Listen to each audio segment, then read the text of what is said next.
Quelque part dans la campagne suédoise, à l'ouest du pays, voici Lars, 55 ans, célibataire. Il vit ici depuis toujours, pas d'épouse ni d'enfant, mais une passion pour les chevaux. Lars partage son temps entre la maison familiale dont il a hérité et son travail d'ouvrier routier. Un homme sans histoire, un Suédois banal. Si ce n'est les condamnations dont il a écopé il y a 2 ans. Une humiliation, un jugement qu'il digère mal.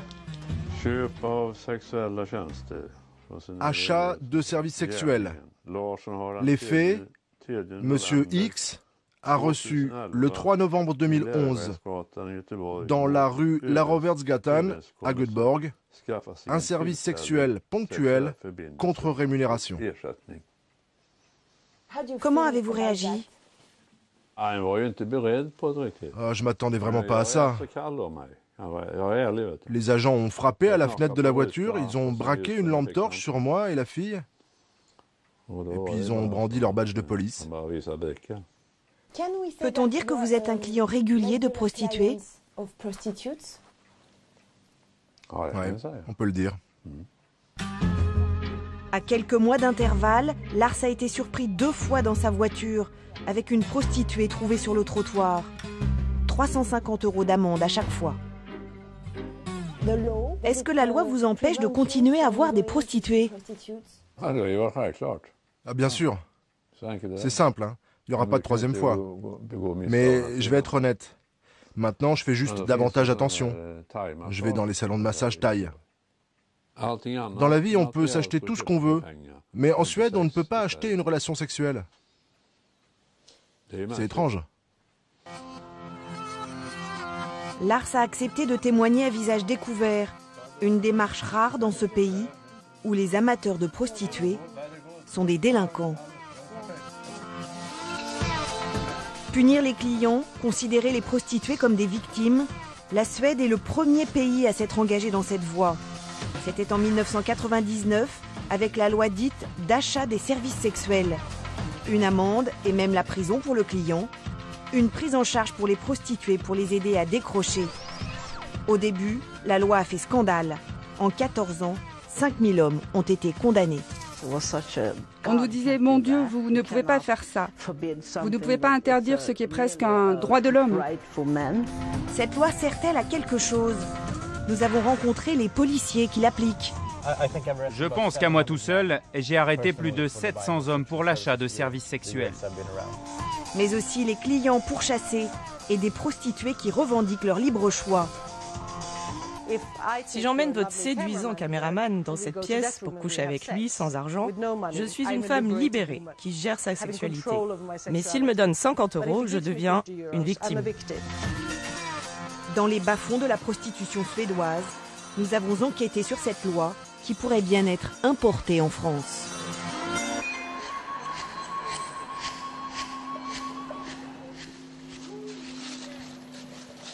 À Stockholm, quand les prostituées trouvent un client, elles l'emmènent à l'écart derrière cette église toute proche des rues où elles tapinent. Dans ce jardin obscur, parfois au milieu des tombes, c'est là que le policier Simon Ekström effectue plusieurs arrestations par semaine. Ce que nous faisons en général, c'est que nous les suivons et nous les interpellons en plein milieu du rapport sexuel. C'est le seul moyen d'avoir la preuve? Ce n'est pas le seul moyen. Nous pouvons aussi les arrêter pour tentative d'achat de sexe. Mais quand on les arrête en pleine action, c'est la preuve parfaite. On fait pas mal d'interpellations sur ce banc. Si l'homme paye juste pour une fellation, c'est ici qu'il s'installe. Les responsables de l'église ont beau faire le ménage, ils n'arrivent pas à effacer toutes les traces. On en arrête pas mal ici aussi. Regardez, les emballages de préservatifs. Et là, une capote usagée. Ça doit être rapide comme rapport sexuel. Oui, très rapide. En 5 minutes, c'est fini. Simon Ekström n'a pas d'état d'âme sur l'utilité de son travail. Il se voit comme le bras armé d'une loi indispensable. Quand un homme achète du sexe, même s'il n'a aucune intention de faire du mal à la prostituée, c'est juste du sexe qu'il veut. Il doit comprendre les liens qu'il y a avec le crime organisé. Cette loi ne va pas sauver le monde. Nous avons toujours de la prostitution, du trafic de femmes en Suède, mais c'est un pas dans la bonne direction, vers une société égalitaire. On ne se débarrassera jamais de la prostitution tant qu'il y aura des hommes pour acheter du sexe. Depuis la loi, la prostitution de rue a diminué de moitié selon les estimations officielles. Et effectivement, pendant que Simon Ekström fait sa tournée ce soir-là, elles ne sont qu'une vingtaine de filles dans la rue dite chaude de la capitale suédoise. Parmi elles, Anna, une Roumaine. Nous l'avons interrogée en caméra cachée. Elle arpente ses trottoirs depuis 20 ans et la loi lui fait du tort. C'est vraiment pas bon.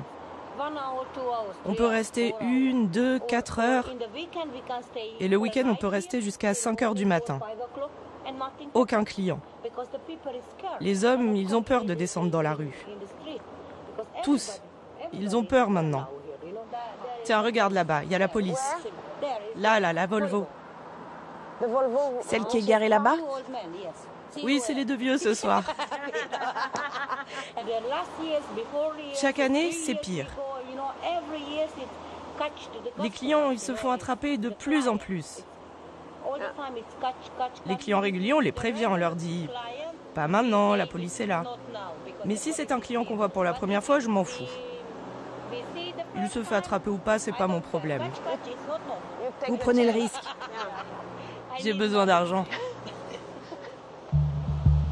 En Suède, le client de prostituée est un homme traqué, considéré comme un paria, mais aussi comme un déviant que l'État suédois encourage à changer. Nous avons rendez-vous dans une clinique privée de Stockholm. Ici, on propose des thérapies pour les addictions sexuelles. Hi, nice to meet you. Parmi les patients, un tiers sont des clients de prostituées qui viennent avant ou après une arrestation. Eric Sundby est un spécialiste de la dépendance sexuelle, formé aux États-Unis. Son dernier livre vise un large public. C'est le premier livre en suédois sur l'addiction au sexe. Il y a un chapitre sur les acheteurs de sexe? Oui.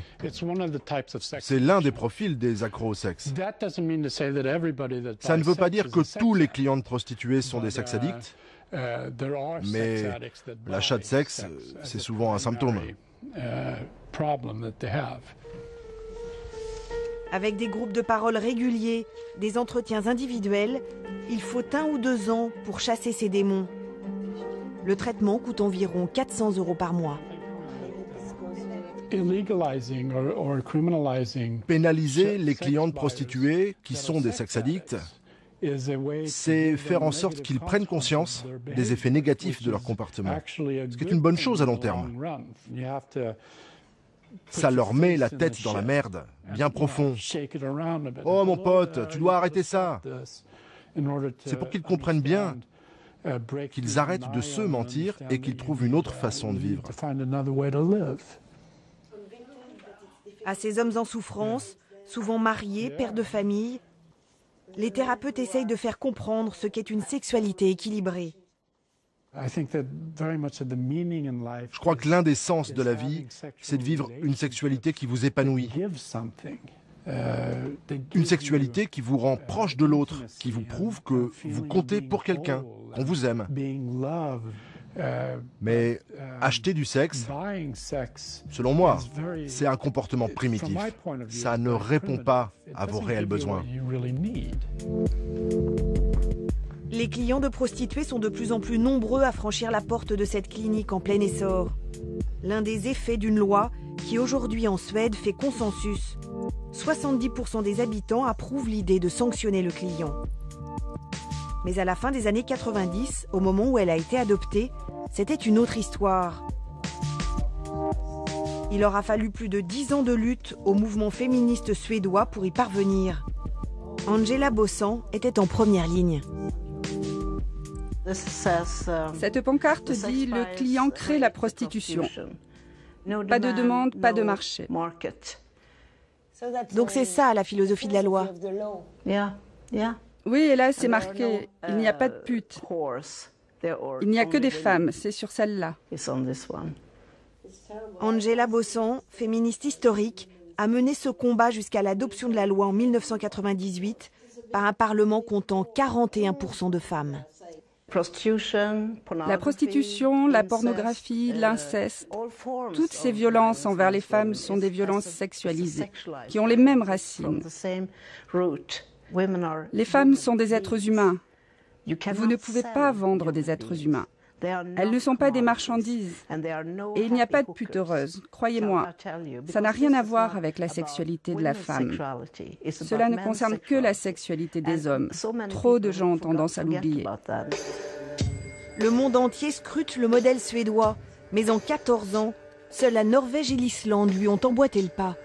Si la France s'y mettait, Angela Bosson espère que ce serait un signal fort pour d'autres pays encore hésitants. Pourtant, au bout de 14 ans, il n'est pas si facile de dresser un bilan clair de la loi. Les rues se sont vidées, mais sur Internet, les prostituées pullulent.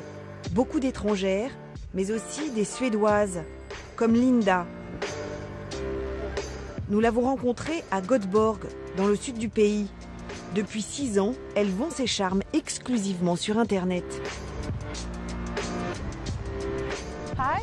Hi, hello. Hello. You're Linda? Yes, I'm Linda. And I'm Nathalie. Hi. It's not too difficult for C'est pas trop difficile pour vous de parler de votre travail? Non, je souhaite donner mon point de vue.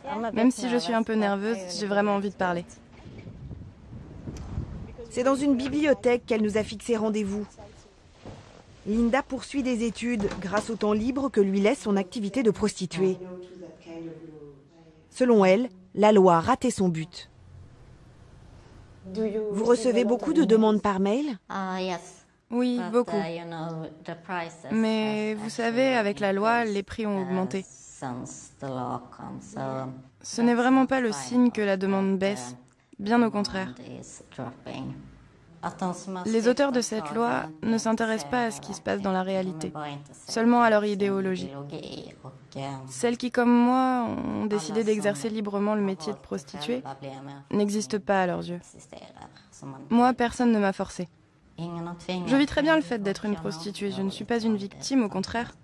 La prostitution m'a apporté beaucoup de bonnes choses. En premier lieu, un niveau de vie confortable. 3 000 € par mois pour 2 ou 3 clients par semaine. Mais Linda reproche surtout à la loi de l'obliger à se cacher, ce qui la précarise et l'expose à la violence. Voilà ce que dénonce le syndicat de la prostitution dont Linda est membre. Depuis sa création il y a 3 ans, il réclame un véritable statut pour protéger les prostituées. Il dénonce aussi l'hypocrisie de nos sociétés sur les rapports entre les deux sexes. Est-ce que je trouve normal que dans un restaurant, un homme offre du champagne à une femme en espérant qu'elle couche avec lui? Oui, c'est plutôt normal. Je ne vois pas trop la différence avec la prostituée, à part que vous ne buvez pas le champagne et que vous prenez l'argent de la bouteille à la place. Vous voyez ce que je veux dire? C'est ce qui est normal. Nous nous comportons comme si tout le monde avait des rapports sexuels gratuits tout le temps. Mais c'est juste faux. Les gens font plein de choses en échange de sexe. Même dans le mariage, j'ai pensé à son anniversaire. Je lui offre un joli cadeau et donc je m'attends à quelque chose. Ou bien je me fais offrir un week-end à Londres et je vais le récompenser avec une bonne baise. Le sexe est une monnaie d'échange. C'est comme ça que fonctionnent les êtres humains. C'est quelque chose qu'on ne veut pas admettre. Avant l'application de la loi, 13% des hommes suédois admettaient dans les sondages avoir recours à des prostituées. Aujourd'hui, il ne serait plus que 8%.